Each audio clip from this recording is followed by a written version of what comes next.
Allez, place au soleil, au vent et à l'évasion, déjà, avec notre invité ce soir, Philippe Paturel, qui revient tout juste des Caraïbes. Bonsoir Philippe. Bonsoir. Alors vous étiez parti, non pas pour faire du tourisme, hein, mais en tant que navigateur pour participer à la Roar Caribbean, une course de 600 milles nautiques dans les Caraïbes. Vous étiez co-skipper à bord d'un beau classe 40. Déjà, est-ce que vous pouviez nous présenter un petit peu cette épreuve ? C'est une épreuve qui en est à sa 9e édition et qui est organisée par les Anglais du RORC, donc, qui sont renommés pour organiser de grandes courses au niveau international et qui a lieu tous les ans au mois de février. Elle regroupe en fait toujours un assez nombre important de bateaux, entre 70 et 80, et je pense que ça va continuer d'évoluer.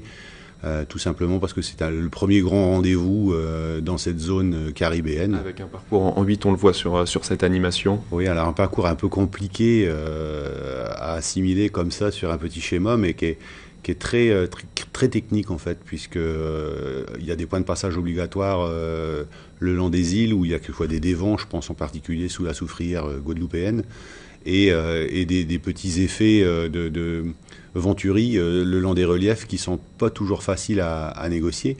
Donc, mais on a également les alizés du large et donc un panel de régimes de vent qui sont assez différents les uns des autres. Et donc, tactiquement, stratégiquement, c'est passionnant. Ouais, donc il faut appréhender un petit peu tous ces éléments. La particularité, c'est que vous étiez, donc on l'a dit, à bord d'un classe 40, et ça, c'était pas un choix anodin. Non, c'était pas un choix anodin. En fait, on mise beaucoup pour le développement de la route sur la classe 40. La classe 40, ça existe depuis un certain nombre d'années. Et il s'avère que le format organisationnel de la classe 40 est assez similaire de celui de la route. C'est-à-dire que sur la route, par exemple, on retrouve des skippers ou des propriétaires qui sont des amateurs avertis, mais qui viennent et participent en course, et des équipages un peu plus affûtés qui viennent plus pour la gagne et le résultat sportif. En classe 40, c'est un peu la même chose. Il y a une partie des propriétaires skippers qui ne sont pas des écuries de course, et à peu près la moitié des classes 40 existants à l'heure d'aujourd'hui sont plus structurés sur des programmes purement sportifs.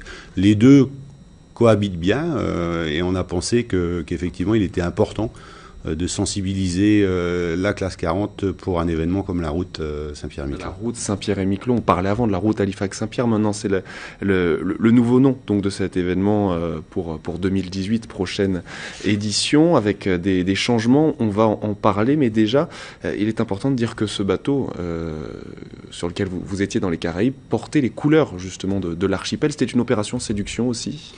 Oui, c'était une opération séduction, c'est clair. Le but, c'était d'attirer le regard de l'ensemble de ces coureurs, de ces équipages, y compris des organisateurs d'ailleurs, sur la destination Saint-Pierre-et-Miquelon, et plus particulièrement sur la route et la course Halifax-Saint-Pierre qui existe depuis 2002, de manière à drainer du monde. Et l'opération a été réussie puisque Saint-Pierre-et-Miquelon interpelle. Quand on nous voyait avec les t-shirts Saint-Pierre-et-Miquelon des îles d'exception, le questionnement était tout de suite... venait tout de suite, donc on échangeait beaucoup et ça intriguait, donc on a pu présenter à la fois notre archipel, mais également cet événement qu'est la route, dont la prochaine édition est en 2018, pour essayer de les faire venir et d'accroître le nombre de participants. Et justement, vous avez beaucoup d'ambition pour la route et de manière plus large, même on peut le dire, pour l'archipel. Saint-Pierre pourrait à nouveau être mieux placé, en tout cas sur le circuit.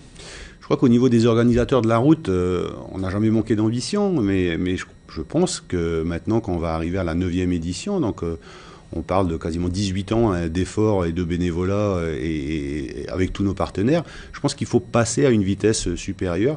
Saint-Pierre-et-Miquelon intrigue, comme je le disais tout à l'heure, et a tout à fait la possibilité de se repositionner, ou tout au moins de se positionner de manière beaucoup plus efficace et effective sur la scène de la course au large internationale. La route en est un des ingrédients et on a d'autres idées pour étoffer. Exemple, justement, concrètement, qu'est-ce qui pourrait changer à court, moyen terme, d'ici 2018 peut-être ? Alors d'ici 2018, vous voyez par exemple, lors de cette Roar caribéenne à Antigua, donc aux Antilles, moi j'ai pu contacter 97 propriétaires skippers de bateaux qui seraient susceptibles de venir en 2018 sur la route Halifax-Saint-Pierre. Alors il n'est pas donné que ces 80 ou cette centaine de bateaux viendront, mais si on peut déjà en récupérer 10, 15 ou 20%, il est bien évident que ça vient étoffer davantage le nombre de participants pour la route, et c'est ce qui prêche en ce moment, c'est ce qui a prêché sur l'édition 2016 et qu'on veut absolument éviter. Donc là, c'était opération réussie.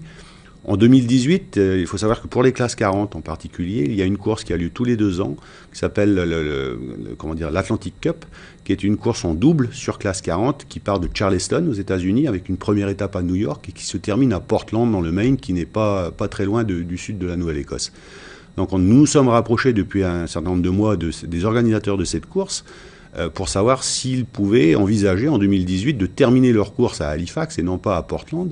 Donc il y a encore quelques discussions en cours. Voilà. En termes de communication, même pas mal de participants pour la route dans la foulée. Ah, complètement, puisque si par exemple il y a une quinzaine ou vingtaine de classes 40 qui participent à cet événement et qu'ils s'arrêtent à Halifax, l'objectif, c'est bien entendu de les faire venir ensuite sur Saint-Pierre lors de la route 2018. Et au-delà de cela, je dirais, comme il y aura à l'évidence un certain nombre de bateaux européens qui seront sur cet événement, donc qu'ils patientent quelques jours après l'arrivée sur Saint-Pierre, et nous sommes à travailler pour leur organiser une transat, donc une autre route entre Saint-Pierre et un port métropolitain que l'on ne peut pas dévoiler aujourd'hui, puisqu'on a un certain nombre de discussions avec environ 4 ports métropolitains qui sont intéressés par le projet. C'est un bel événement en tout cas pour replacer Saint-Pierre et Miquelon au centre du calendrier de la course au large. Un dernier mot peut-être de 2020, là on parle d'un futur encore plus lointain, on parle surtout de la Transat Québec-Saint-Malo.